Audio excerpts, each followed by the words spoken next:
नमस्कार. तर इंद्रायणी या मालिकेच्या आजच्या भागात आपण पाहणार आहोत की गोपाळ इंदूला कुठेतरी घेऊन जात असतो.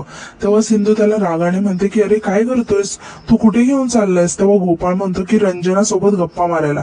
तेव्हा इंदूला खूपच राग येतो आणि ती रागाने गोपाळला म्हणते की मला नाही आवडत ती पोरगी. तेव्हा गोपाळ म्हणतो की इंदे असं बोलू नको, माझी जवळची मैत्रीण आहे, ती चांगली पोरगी, आपल्याला भेटायला पुण्याहून आली इथे, एकदा तिच्याशी बोलून तरी बघ. चल. तेव्हा इंदू रागाने गोपाळकडे बघायला लागते आणि म्हणते की जवळची मैत्रीण आहे ना तुझ्या, मग जा तूच गप्पा मार तिच्याशी, मला नाही काही इंटरेस्ट तिच्याशी गप्पा मारायला, डोक्यात जाते माझ्या ते डोक्यात. तेव्हा गोपाळ म्हणतो की इंदे उगाच आगाऊ बोलू नकोस आता तू. तेव्हा इंदू म्हणते की काय रे, राग आला का तुला तिला बोलले तर. तेव्हा गोपाळ म्हणतो की हो आला राग, जसं तुला कोणी काही बोललं तर मला राग येतो ना, तसंच तिला बोलल्यानंतर राग आला मला, कारण तू जशी माझी जवळची मैत्रीण आहेस ना तशी ती सुद्धा माझी जवळची मैत्रीण आहे, कळलं का. तेव्हा इंदू म्हणते की आमच्या दोघींची तुलना करू नको गोपाळ. तेव्हा गोपाळ म्हणतो की बरोबर आहे इंदे, तुम्हा दोघींची बरोबरी ना शक्यच नाही, कारण ती जरा टॉपची आहे ना, डॉक्टर आहे ना ती, म्हणून. तेव्हा इंदूला खूपच राग येतो आणि ती गोपाळकडे बघत म्हणते काय रे गोपाळ, तुमच्या त्या डॉक्टरीमध्ये तुमची प्रोफेसर शिकवत नाहीत का मोठ्या माणसाशी कसं वागायचं, कसं बोलायचं. तेव्हा गोपाळ म्हणतो की नाही शिकवत, जसं तुमच्याकडे पाहुण्यांशी कसं वागायचं कसं बोलायचं हे तुमचे गुरु शिकवत नाहीत, अगदी तसंच. तेव्हा इंदू जोरात ओरडत म्हणते की ए गोपाळ, व्यंकू महाराजांबद्दल बोलायचं नाही हा, आणि तू तर नाहीच नाही. तेव्हा गोपाळ म्हणतो की त्यांचा काय संबंध आहे, मी त्यांच्याबद्दल बोललोच नाही, तुझ्याबद्दल बोलतोय मी, कळलं का. आणि इंदे माझ्या मैत्रिणीबद्दल उगाच आगाऊपणे बोलायचं नाही हा. तेव्हा गोपाळ म्हणतो की तुला इथे भेटायला आलो ना, ती चूक झाली माझी, थांबायचंच नाहीये मला इथे, विठूच्या वाडीमध्ये आलो ना तीच मोठी चूक झाली, असं म्हणून तो रागारागात जायला निघतो. तेव्हा इंदू सुद्धा त्याच्या पाठीपाठी जात रागाने म्हणते की जा ना, मग कशाला थांबतोस इथे, जा तिकडे पुण्यात, असं म्हणून त्या दोघांची खूपच भांडणं लागतात. आता गोपाळ रागारागात येऊन मंदिरातीलच एका बाकावर येऊन बसतो आणि म्हणतो की तू सांगितलं ना म्हणून मी जाणार नाही, माझ्या मर्जीचा मालक आहे मी. तेव्हा इंदू म्हणते की ठीक आहे नको जाऊस, माझं काय. आणि ती गोपाळला म्हणते की पण तुझ्या लक्षात आलंय का, विठुरायाने पुन्हा एकदा त्याच्या दारात आणले तुला, जा दर्शन घे, आशीर्वादाची गरज आहे, डोकं शांत होईल जरा तुझं.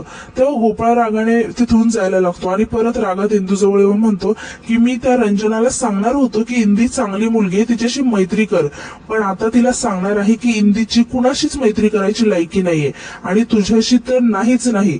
तेव्हा इंदू जोरात ओरडत म्हणते की ए गोपाळ, तू आणि ती तुम्ही दोघेही माझ्या मैत्रीच्या लायकीचे नाहीयेत, चला निघा इथून. तेव्हा गोपाळ रागातच तिथून निघून जातो. तर आता यानंतर आपण पाहतो की एक माणूस साड्या घेऊन येतो आणि करिश्माला साड्या देत विचारतो की इंदुताई आहेत का. तेव्हा करिश्मा म्हणते की मला काय माहित, मी काय तिची पीए आहे का. तेव्हा तो माणूस म्हणतो की त्यांच्या साड्या आहेत ना यात. तेव्हा करिश्मा आश्चर्याने विचारते की इंदीच्या साड्या. तेव्हा तो माणूस सांगतो की हो, त्यांचं प्रेझेंटेशन आहे ना आज, त्यामुळे त्यांनी त्यांची साडी इस्त्री करण्यासाठी दिली होती, ती आणली, सांगा त्यांना तेवढं, असं म्हणून तो माणूस तिथून निघून जातो. आता करिश्मा इकडे त्या साड्यांकडे बघून खूपच खुश होते आणि बघायला लागते. तर आता यानंतर इकडे विठुरायाच्या मंदिरात इंदू विठुरायासोबत बोलत असते आणि ती म्हणते की हे बघ विठुराया, मला माहितीये तुला काय सांगायची गरज नाहीये, बोलायची गरज नाही, तुला सगळं दिसतं, माझ्यासाठी सांगते, हे आज खूप महत्वाचा दिवस आहे, माझं प्रेझेंटेशन आहे, माझा सगळा अभ्यास झालाय, फक्त तिथे गेले ना तर माझ्या डोक्यातलं मुखातून लवकर बाहेर पडू द्या, आजचा चांगला दिवस जाऊ दे, पाठीराखा तर आहेच, असं म्हणून ती नमस्कार करून तिथून निघून जाते. तर इकडे घरी आपण पाहतो की करिश्मा त्या माणसाने तिच्याजवळ दिलेल्या सर्व साड्या पाहत असते. तेव्हाच तिथे मोठ्या बाई येतात आणि करिश्माला असं साड्या बघताना बघून विचारतात की करिश्मा, काय पसारा मांडून बसलीस. तेव्हा करिश्मा सांगते की मोठ्या बाई, अहो ते आमचे इस्त्रीचे कपडे आलेत ना, ते बघत होते. तेव्हा मोठ्या बाई आश्चर्याने म्हणतात की आमच्या इस्त्रीचे कपडे, तो दत्तोबा तुम्हाला दुबईतून पैसे काय पाठवतो, आता आमचे इस्त्रीचे कपडे वापरण्याची ऐपत आली हे सांगायचंय का तुला. तेव्हा करिश्मा म्हणते की नाही हो मोठ्या बाई, ते आम्ही इस्त्रीचेच कपडे वापरतो की. तेव्हा मोठ्या बाई म्हणतात की एवढी असल्यापासून ओळखते तुला, तू मला सांगतेस. तेव्हा करिश्मा म्हणते की काय आहे ना मोठ्या बाई, यात ना इंदीने एक साडी दिली होती, तीच आहे का ती बघत होती तेव्हा मोठ्या बाई आश्चर्याने विचारतात की इंदीची साडी. तेव्हा करिश्मा हसत म्हणते की हो, इंदीची कुठे? ते इंदीची मैत्रिणीची आहे, तिची कुठे ऐपत आहे साडी घ्यायची? ते आज काहीतरी तिचं प्रेझेंटेशन आहे ना, चांगली टापटीप तयार होऊन जाणार आहे म्हणे. आणि ती मोठ्या बाईंना म्हणते की मोठ्या बाई, माझ्या मनात एक शंका आली होती बघा, आता प्रेझेंटेशनला कुणी एवढं टापटीप तयार होऊन जातं का हो? तेव्हा मोठ्या बाई म्हणतात की आता ते मला काय माहित. तेव्हा करिश्मा नाटक करत म्हणते की पण मोठ्या बाई, ते काय आहे ना, काल पिक्चरचा प्लॅन अर्धवटच राहिला ना. तेव्हा मोठ्या बाई खूप घाबरून करिश्माकडे बघायला लागतात. आता करिश्मा म्हणते की मग आज प्रेझेंटेशन नंतर एवढी छान साडी नेसून कुठे पिक्चरला किंवा बाहेर फिरायला जाणार नसेल ना. तेव्हा मोठ्या बाई रागात म्हणतात की माझा अधोक्षज बरोबर गेली ना तर तिच्या आयुष्याचाच पिक्चर काढेल. तेव्हा करिश्मा म्हणते की नाही नाही, मोठ्या बाई प्रेझेंटेशनला जाणार आहे ती, बरं का, पण आता प्रेझेंटेशन नंतर कुठे फिरायला जाणार असेल तर आपल्याला काय माहित ना. तेव्हा मोठ्या बाई खूपच टेन्शन मध्ये येतात आणि उठून करिश्मा जवळ येतात आणि विचारतात की यात तिची साडी कोणती. तेव्हा करिश्मा विचारते की तिची का, असं म्हणून ती एक साडी मोठ्या बाईंना दाखवते आणि म्हणते की ही आहे. यावर मोठ्या बाई करिश्माला म्हणतात की ही आहे का, बरं, तुमचे कपडे बाजूला ठेव आणि ही साडी घेऊन माझ्याबरोबर वरती आहे, असं म्हणून ते तिथून जायला निघतात. आता आता करिश्मा स्वतःशीच म्हणते की मोठ्या बाई, मी काय तुमच्या शब्दाच्या बाहेर आहे का? तर आता यानंतर दुसरीकडे आपण पाहतो की आदू खूपच रागात असतो आणि तो गाडी धुवत असतो. आता तितक्यात तिथे इंदू येते आणि म्हणते की आज गाडीचं भाग्य सुधारलं, अधोक्षज महाराज गाडी धुवत आहेत. काय अधोक्षज महाराज? पण आदू इंदू सोबत काहीच बोलत नाही. आता इंदू टेन्शन मध्ये येऊन विचारते की आदू काय झालं, चेहरा का उतरलाय, मोठ्या बाई ओरडल्या का? तरी आदू काहीच बोलत नाही. तेव्हा इंदू आदूला समजावत म्हणते की अरे, आईची शिवी म्हणजे ओवी असते रे, मनावर नाही घ्यायचं. यावर आदू रागाने इंदूला म्हणते की तुला काय करायचं त्याच्याशी. तेव्हा इंदू विचारते की तुला काय करायचंय म्हणजे. तेव्हा आदू रागाने म्हणतो की काय करायचं आहे म्हणजे, मी माझ्या आयुष्यामध्ये काही करू, तुला काय. आता इंदू आदू जवळ येते आणि म्हणते की बेस्ट फ्रेंड आहे ना तुझी, नीट विचारते आहे तर नीट उत्तर दे ना. मान्य आहे कालचा पिक्चरचा प्लॅन कॅन्सल झाला आपला, एवढं काही मनावर घ्यायचंय, करू की नंतर कधी तर. यावर आदू म्हणतो की माझ्यासोबत प्लॅन कॅन्सल केला आणि गोपाळ दादा सोबत नवीन प्लॅन केला. तेव्हा इंदू आश्चर्याने विचारते की गोपाळ सोबत प्लॅन, मी हट, गोपाळ सोबत प्लॅन केला म्हणे.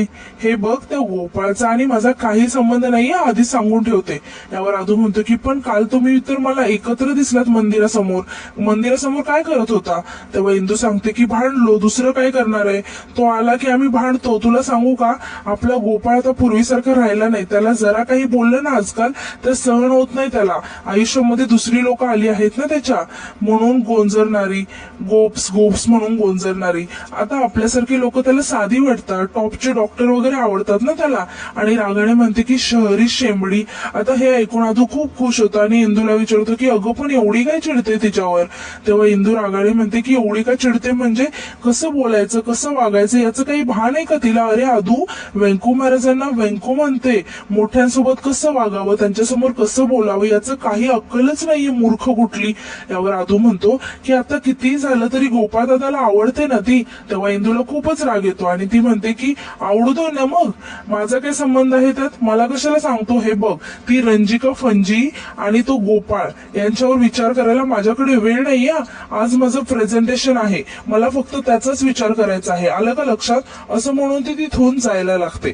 आता जाता जाता ती मध्येच थांबते आणि आदूला म्हणते की हात दे इकडे, असं म्हणून ती त्याच्या हातात घेते आणि म्हणते की म्हण की आज तुझं प्रेझेंटेशन भारी जाणार आहे, तू बोललास ना की तसंच होतं, तू बोल. यावर आदू खुश होऊन म्हणतो की तुझं प्रेझेंटेशन भारीच होणार आहे.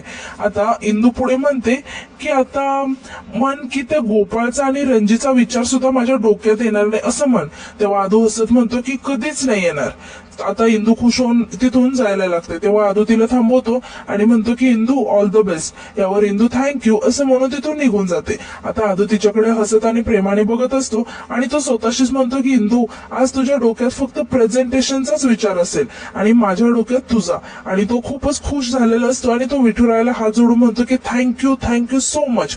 आणि तो आनंदाने परत गाडी धुवायला लागतो. आता आदू खूपच खुश झालेला असतो आणि तो हसत आणि लाजत असतो. तर आता यानंतर दुसरीकडे आपण पाहतो पाहतो की सुशीला कसला तरी हिशोब करत असते. तेव्हाच तिथे हळूच इंदू येते आणि सुशीलाला नमस्कार करते. आता इंदूला असं अचानक आलेलं पाहून सुशीला खूप घाबरते आणि घाबरून विचारते की काय करतेस. तेव्हा इंदू हसत सांगते की अगं किती घाबरतेस, पाया पडत होते. यावर सुशीला म्हणते की सांगून पडायचं ना, मग मला वाटलं की खेचते की काय माझे पाय. तेव्हा इंदू सांगते की अगं आज माझं प्रेझेंटेशन आहे, आशीर्वाद घेत होते. यावर सुशीला म्हणते की मग पड की पाया. आता इंदू सुशीलाच्या पाया पडते तेव्हा सुशीला तिला चांगलं प्रेझेंटेशन दे असा आशीर्वाद देते. आता इंदू इकडे तिकडे बघत विचारते की आत्या, गणूदादांनी इस्त्रीचे कपडे आणलेत का. यावर सुशीला रागाने इंदूला म्हणते की मी काय नोकर आहे का तुझी. तेव्हा इंदू अडकळत सांगते की तसं नाही, मी फक्त विचारते. यावर सुशीला सांगते की आमचे आणले असतील, बाहेर असतील, आणि विचारते की तू कधीपासून इस्त्रीला कपडे द्यायला लागलीस ग.